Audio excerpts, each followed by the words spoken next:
გამარჯობა, ტელეკომპანია STV აგრძელებს პირდაპირ ეთერში მაუწყებლობას და ამჯერად თქვენს ეკრანებზე იწყება უფრო სწორედ გადაცემათა ციკლი NBA Game Time, რომელსაც მე ირაკლი ავაჟიძე წარუძღვები და ჩვენ რა თქმა უნდა ვისაუბრებთ კალათბურთზე და ამერიკის შეერთებულ შტატებში მიმდინარე სუპერფინალზე, რომელიც ძალიან საინტერესოდ მიმდინარეობს. მაიამი ჰიტი და სან ანტონიო სპურსი იბრძვიან NBA-ის ჩემპიონობისთვის და ჯერჯერობით სერიაში წინ სან ანტონიო სპურსია 2-1. დღეს ძალიან საინტერესო სტუმრები მყავს მე, ზურა თავაკვაძე, GMG-ის კომენტატორი და ეკა ლოლუა, ჟურნალისტი. ზურა, მოდი შენ დავიწყოთ, თან როგორც ვიცით, სან ანტონიოს გულშემატკივარი ხარ და როგორ მოგწონს ეს სერია და რას ელოდები უფრო შენი გუნდისგან მომავალში?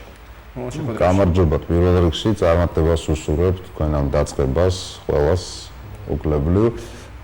რა შეულოდები, რა ველოდები, რა თქმა უნდა, სან ანტონიოს მოგებას, იმიტომ რომ ეს არის ჩემი სურვილი უფრო სუბიექტური და ობიექტურად შეიძლება სერია გაიქაჩოს 7 თამაშამდე. ნუ როგორც იქნება, მაგრამ გადამწყვეტი იქნება ალბათ მეოთხე თამაში.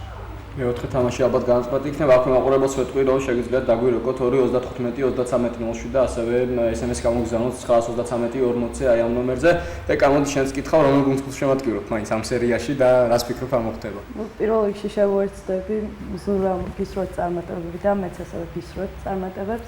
რაც შეეხება გულშემატკივრობას, ამ შემთხვევაში მაიამი ჰიტის გულშემატკივარი ვარ და LeBron James-ის გამო ალბათ. დაჩაგრულ პოზიციაში ვარ თქვენ გადაცემაში.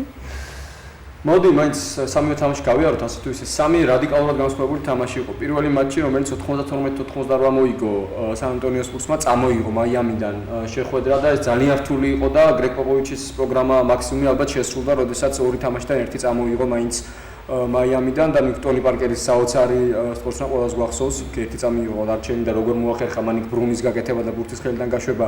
ეხაც ვერ ხვდები მართალია, მაგრამ ტონი პარკერს ასეთი რაღაცების გაკეთება შეუძლია. რა სიტყვის ზურა პირველ თამაში რამ გადაწყვიტა იმ მატჩის ბედი? შენი აზრით. პირველ თამაში გადაწყვიტა სან ანტონიოს გამოცდილებამ და სუპერფინალში აი ამ დონეზე სპერსის უკეთესმა მზადყოფნამ. სან ანტონიო არის პლეი-ოფის გუნდი და ნუ განსხვავებით მაიამისგან, რომელიც ასევე გამოცდილებას აგროვებს ზედიზედ მესამედ გადის სუპერფინალში, მაინც აი სტარტზე იქნებოდა დისკომფორტი, რაც ჰქონდა LeBron James სან ანტონიოს დაცვით სქემებთან და ეს დაცვით სქემები არ შეცვლილა 2007 წლის შემდეგ, როდესაც LeBron-ი იყო არაფერი, გამქრალი იყო იმ სუპერფინალში. LeBron-ი შეიცვალა, კი გახდა ოდნავ უკეთესი, მაგრამ მაინც პოპოვიჩი უკეთ კითხულობს ამ მოთამაშეს, პოპოვიჩმა უკეთ იცის ამ მოთამაშის დადებითი, უარყოფითი და უბრალოდ პოპოვიჩი გრძნობს LeBron-ის პულს და იცის, როდის რაც შეასრულებს ეს კაცი.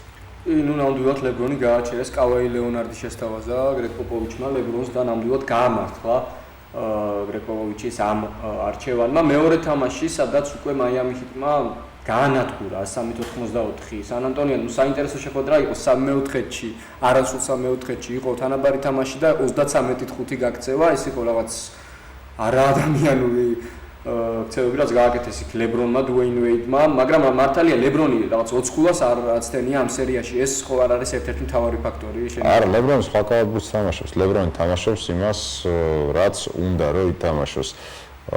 გუნდზე ცდილობს გააკეთოს აქცენტი იმის გამო, რომ სან ანტონიოს დაკეტილი ყავს პერიმეტრი და LeBron ცდილობს მაქსიმალურად გაშალოს, გაძელოს სან ანტონიოს დაცვა, რაც ნუ არ არის ალბათ რთული გასაკეთებელია. აქ მაიამის შანსი როგორ ფიქრობ? გვაინტერესებს ეკა გითხარა, როგორც მაიამის გულშემატკივარი? ნუ, რა თქმა უნდა. რა უნდა გააკეთოს რომ მოიგოს მაიამი მაშინ ასე გითხავთ, მოდი. შენი თამაშის დროს მეორე შეხვედრა ჩაატარა. მეორე შეხვედრა ჩაატარა, მაგრამ მეორე შეხვედრაში რაღაც არ მგონია რომ ეგეთი თამაში ჩაატაროს კიდე სან ანტონიომ დაცვაში, როგორც მეოთხე-მეოთხეში ჩაატარა და მესამე-მეოთხედის ბოლოსკენ და მაიამის შეტევაში იქ საერთოდ შანსი არ დაუტოვა სან ანტონიოს და გუშინდელი შეხვედრა 113-77. ასეთან გადის. მე პირადად არ ველოდი, რომ სან ანტონიო მოიგებდა იმ სახლის ფაქტორის და გამო, მაგრამ ასეთან გარის ნამდვილად არ ველოდი. ზურა, რა სიტყვი შენ გუშინდელ შეხვედრაზე? LeBron-ი საერთოდ გამქრალი იყო. ის ორი თამაში კიდე რაღაც ითამაშა, მაგრამ გუშინ საერთოდ არ ჩანდა LeBron-მა ვერაფერი ვერ დაუპირისპირა სან ანტონიოს. სხვები ვერ ეხმარებიან. LeBron-ს მარტო LeBron-ის მომენტი არ არის, James-ის შეულებრივი მოთამაშეა, რომელსაც სჭირდება დახმარება. ჯეიმსს აქვს პლუსები და ამ პლუსების გამოყენება გუნდმა უნდა ხელი შეუწყოს. ხო, გუნდმა უნდა იკისროს, ხო, ну არა, ხელი შეწყობაც არ არის, ლებრონი უწყობს პირიქით მთელ გუნდს ხელს ამ სერიაში, იმიტომ რომ თამაშობს ორმაგი და სამაგი მეურვეობის ქვეშ. უბრალოდ რაღაც მომენტში საჭიროა ითამაშოს ბოშმა, საჭიროა ითამაშოს ვეიდმა და ისინი თამაშობენ ეპიზოდურად, არასტაბილურად და სან ანტონიოსთან ესეთი არითმიული თამაში შანსი არ გაქვს უბრალოდ, რა იმიტომ სპერსი არის ყველაზე დაბალანსებული და სპერსი არის ყველაზე გაწონასწორებული გუნდი, რომელიც იღებს რეგულარობაში და პლეი-ოფში ყველაზე ცოტა პერსონალურს და პლუს უშვებს ყველაზე ცოტა შეცდომას. კი, ну, მართალია გრეგ პოპოვიჩის ხელში სხვანაირი გუნდი არ შეიძლება რომ იყოს და შენ წამოწია ეს თემა და კრის ბოშზე მინდა ორი სიტყვა თქვა ძალიან ცუდ პლეი-ოფს ატარებს ზოგადად და სუპერფინალებსაც თან მით უმეტეს ახლა როდესაც შენი მეტოქე და ვიზავი არის ტიმ დანკანი მე მგონი ცოტა უნდა უკეთესად შეეცადო რომ ითამაშო, მაგრამ არ ჩანს ის აგრესია, ბურთსაც ვერ აგდებს, ჩასაგდებს კრის ბოში, ვერც ხსნის მოსახსნელს და ძალიან ცუდი ისა აქვს პლეი-ოფი და რა სიტყვი შენ რატომ არის ესე, რამ განაპირობა მისი ესეთი ვარდნა ტიმ დანკანმა.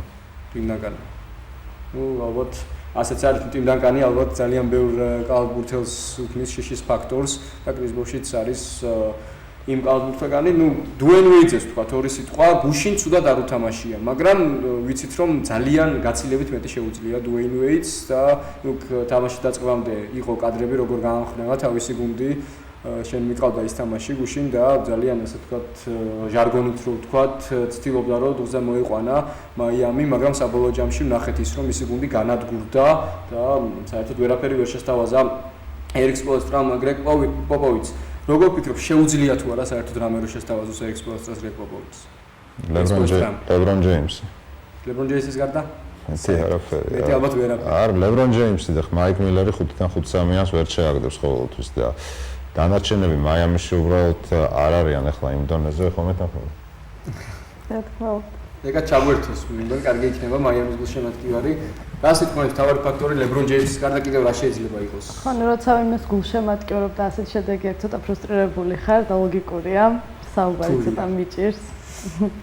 კი, ნამდვილად, თუმცა ლებრონ ჯეიმს ნამდვილად ვთვლი, რომ დიდი ძალაა გუნდისთვის და არის ის მოთამაშე, რომელსაც შეუძლია მოერგოს ნებისმიერ სიტუაციას და მეორე თამაში, ასე თუ ისე, მეგონა რომ თითქოს გაიცნო მოწინააღმდეგე გუნდის სტრატეგია და მიუდგა სხვანაირად, მაგრამ საბოლოო ჯამში გუშინ ხედავდი სულ თავდახელს და სან ანტონიოს ხედავთ აქვს ის ტაქტიკა რომ ისროლოს ყველამ ლებრონის გარდა და ნუ ლებრონიც არ შევიდეს თავარია სამზამიანში და იქ არ გააკეთოს თავისი ცხოველური რაღაცები, რასაც ახერხებდა მთელი სეზონის განმავლობაში. ну, ალბათ ჩემი აზრით, პირადი აზრია რომ სეზონის MVP-ს უფრო მეტი მოეთხოვება სუპერფინალში, რომ გააკეთოს თავისი გუნდისთვის. მეტი იცი არის სუპერფინალში მან პირადად გაიყვანა რეგულარულიდან გამომდინარე, იმიტომ რომ ის განთესოა ის კომფორტი, რაც აქვს მაიამის, რომ ყველა ნებისმიერ დონეზე აქვს საკუთარი ტერიტორიის უპირატესობა და პლუს ის რამდენიმე ფაქტორი, რაც პირველ რიგში გამოისახება თავდაჯერებულ თამაში, გასვლაზე თუ სახში მნიშვნელობა არ აქვს. მაიამი ნებისმიერ ტერიტორიაზე არის ფავორიტი. სან ანტონიოსთანაც ჯეიმს ხვები უნდა ეხმარებოდნენ, იმიტომ რომ ლებრონმა მოსაგები მოიგო, წასაგებიც წააგო, ორი ფინალი ქონდა მანამდე წაგებული, სანამ შეაშალა ოკლაჰომას გაურჩევდა იქ ყველაფერს. და ნუ ამ ფინალში უბრალოდ, როდესაც ხვდები გაცილებით გამოცდილ და გაცილებით დაბალანსებულ, პლუს შენზე აზრმოსულ გუნდს, რომელმაც იცის როგორ გაგაჩეროს, როგორ მოგახენოს შეურაცხყოფა და როგორ წაიღოს შენი ყველაფერი პოზიტიური და უბრალოდ გაგაქროს, ჭირდება სხვისი დახმარება და ეს სხვა, ნუ და იყოს ისიც ყველა ორჯერადი არის ჯერჯერობით. მაიამიში მაიკ მილერია ყველაზე სტაბილური, მაგრამ ისევ და ისევ ფიზიკური ლიმიტაციის გამო მილერი მოედანზე ატარებს შედარებით შეზღუდულ დროს. რეი ალენიც ვერ გამოიყურება ისეც ეს როგორც უნდა. რეი ალენის პოესტაზე უფროსია ახლა. ხო, ნუ ასაკის თამაშობს თავის როლს. მოდი მაინც მაიამიზე ვისაუბრეთ ორი სიტყვა სან ანტონიოს ფაქტორებზე, თქვა ტონი პარკერი შვენიერ სერიას ატარებს ყველა ველოდით ალბათ მისგან ამ სერიას და ნახეთ რომ პირველი მატჩი პირადად მოაგებინა სან ანტონიოს, როდესაც ის ბაზერბიტერი არა უფრო სწორედ განაცხადებული ჩაუგდო მაიამის და ნუ ის ორი მატჩიც მეორე შეხვედრას უარ ჩავთვლით, მესამე მატჩი ძალიან კარგად ჩაატარა ტონი პარკერმა. მარიო ჩალმერს აქვს თუ არა საერთოდ იმის პოტენციალი, რომ რამდენად გააჩეროს ტონი პარკერი. ძალიან კარგი მოთამაშეა მარიო ჩალმერს, უბრალოდ არ უნდა ეთამაშოს ტონი პარკერს, სხვა დატვირთვა აქვს ჩალმერს. სხვადასხვა აქვს პარკერს. პარკერი არის კლასიკური პირველი ნომერი, ჩელმერსი არის კლასიკური მეორე ნომერი და კლასიკური მეორე ნომერი ყოველთვის იქნება დაცვაში შედარებით სუსტი ამ ეპიზოდში, ვიდრე point guard-ი. პარკერზე არის ასული ლებრონი და ამ სიტუაციაში მაიამი კარგავს ლებრონის ენერგიას. პარკერს უნდა ეთამაშოს ძალიან ჭკვიანურად ზონა უბრალოდ ელემენტარულად. სან ანტონიოს შეუძლია ზონის დაშლა, იმიტომ რომ ყველაზე სტაბილურად ისვრის ცენტრიდან სამიანებს ლიგაში, მაგრამ პარკერის წინააღმდეგ გუნდურად უნდა ითამაშო და არა ინდივიდუალურად. ინდივიდუალურად მაინც არ ამგონია რომ გააჩნია. ინდივიდუალურად პარკერს მაიამიში კი არა საერთოდ არ უნდა გააჩნია. რამოდენიმეჯერ ლებრონ ჯეიმსიც გადავიდა პარკერზე, მაგრამ შედეგი არ გამოიღო. პარკერს ერთ-ერთზე ვერ გააჩერებ, გამორიცხულია. ძალიან სწრაფია უბრალოდ. სწრაფი, არა მარტო სწრაფი სტივენ კარიც არის და სხვაებიც არიან. პარკერი არის ძალიან ჭკვიანი და ესეთი შექმნილი სუპერვარსკვლავი არის. რომელიც შექმნა გრეგ პოპოვიჩმა. გრეგ პოპოვიჩის მხრიდან შექმნილი არა მარტო სუპერვარსკვლავი, საშუალო დონის მოთამაშეც კი გაცილებით მაღალ დონეზეა, ვიდრე სხვაგან იგივე რანგში აყვანილი მაღალანაზღაურებადი ტიპი. ზურავ, ერთი კითხვა მაქვს შენთან. ესეთი, ასე ვთქვათ, მოსაზრება არის, რომ ლებრონ ჯეიმსი თავის თავს აჩერებს და მას ვერ აჩერებს ვერავინ უბრალოდ, როდესაც თამაში არ მისდის, უბრალოდ მას არ მისდის და ანუ მისი ბრალია მხოლოდ და მხოლოდ ეს არ არის ცოლის ბრალი, ანუ კავაი ლეონარდს გულისხმობ ამ შემთხვევაში და რა ესახმები თუ არა შენ ამ მოსაზრებას და ასე თქვი კავაი ლეონარდის დაცვაზე, რომელიც სადაც იგი ეთამაშება ლებრონს. მე სულად არის კარგი დამცველია, მაგრამ კავაი ლეონარდი არ იჭერს ლებრონს იჭერს ფლიანად გუნდი და ცვლიან ძალიან ხშირად. გრინი გადადის გარინილი, რომელიც არ უნდა იჭერდეს ლებრონს, მაგრამ სიტუაციიდან გამომდინარე და ლებრონს უჭრიან კუთხეს. მარჯვენა ტრიალს ვერ აკეთებს ჯეიმსი და მარცხნიდან ჯეიმსი არ შედის არასდროს. ეკა, მოდი ცოტა ბოლოსკენ გავიდეთ და შენთან მაქვს ესეთი კითხვა, რასელი ზოგადად მაიამი ჰიტისგან რამდენი ხანი შეიძლება ამ როსტერმა გაკაჩოს, ამ წელს არ გულისხმობ, რა თქმა უნდა, მხოლოდ გულისხმობ ცოტა მომავლის კითხვა ეს უკვე მომავლის კითხვა. ლებრონს ჭირდება, აუთხო, უფრო დახმარება. როგორ შეეტყო ეხლა? ჭირდება აშკარად, იმიტომ რომ როდესაც ხდები ვარსკვლავი, ჭირდება გუნდისგან მხარდაჭერა, ასე ვთქვათ, შემსუბუქება იმ საქმის, რასაც აკეთებ. რაც ყველას ჰქონდა თავის დროზე და ლებრონი არის ჩემი აზრით ერთ-ერთი უნივერსალური მოთამაშე, რომელიც არ ერიდება არც ერთ პოზიციას, რაც ჭირდება გუნდს იმ პოზიციაზე გადადის იმ მომენტში. და არ ვფიქრობ, რომ კარგი კალთბურთელია, სრულყოფილია, ასე ვთქვათ, ფიზიკური მონაცემებით, მით უმეტეს არ აქვს აი ეს პრობლემები. გადაღლა და ასე შემდეგ ჯერ. ბოდიში გასაგებია ფსიქოლოგიური პრობლემაა ლებრონის ალბათ ერთადერთი, რაც შეიძლება მას უყოლოდ ასე ვთქვათ, ცოტა მინუსად. არ ვიცი, მაგაზე როგორ იქნება ფსიქოლოგიური პრობლემა, როდესაც კაცი მოქმედი ჩემპიონია. ფსიქოლოგიური პრობლემა შეიძლება ქონდეს მოთამაშეს, რომელსაც მოგებული არ აქვს. კი, ზოგადად ზევსაუბრობ, რა თქმა უნდა, ეს პირადად ვფიქრობ, რომ ლებრონი ამ არა, შანსი არა, როცა იგებ ფსიქოლოგიური პრობლემა, უკვე მოხსნილი გაქვს თამაშობ თავისუფლად რა, აი მოწია პირველი სიგარეტი და თავისუფალი ხარ, ხო გინდა მეორეს მოწევა და დაეძიო ტემპი აკრეფო იგივე ნებისმიერი პირველი რაღაცაში რაც გაქვს ყველაფერი მაგის მერე მიყვები ინერციით. ხო ჯეიმსმა მოიშორა ეს ყველაფერი, ეს კომპლექსი და ახლა აკრეფილი აქვს. უბრალოდ ხდება გუნდს, რომელსაც იცის ლებრონი როგორ უნდა გააჩეროს მეტი რა. რომელსაც თქოს გრეგ პოპოვიჩი, მე მგონი ამით ყველაფერი ნათქვამია. მეოთხე მატჩზე 2.5 გითხარი შენი მოლოდინი და დავასრულოთ. მაიამი მოიგებს. მაიამი მოიგებს მეოთხე თამაში. ასე გადაწყვეტილობთ, იქნება აქვს შანსი რაღაც სან ანტონიოს. არა, სან ανტონიოს როგორ არ აქვს 50-50 შანსები, მაგრამ მოიგებს მაიამი საბოლოოდ რა. 3-1 არ მგონია გახდეს სერიაში. მით უმეტეს ახლა სამი თამაშის მოგება ზედიზედ 3-1 შემდეგ სერიას დაეკარგება ძალიან ბევრი და 2-2-ზე სერია ახლიდან იწყება. ძალიან საინტერესო მოსაზრება იყო, მით უმეტეს სან ანტონიოს ფანია ზურა ვიცით, მაგრამ მან თქვა რომ მეოთხე თამაში მოიგებს მაიამი, ძალიან საინტერესო შეხვედრა იქნება ნამდვილად 13-ში, 14-ში გამთენისაც GMB-ის ეთერში იქნება ეს მატჩი და უყურეთ ყველამ ძალიან კარგი სერია ზოგადად და დარწმუნებული ვარ რომ ეს მატჩი ძალიან ბევრს კარგ შეგნებას დაგვიტოვებს.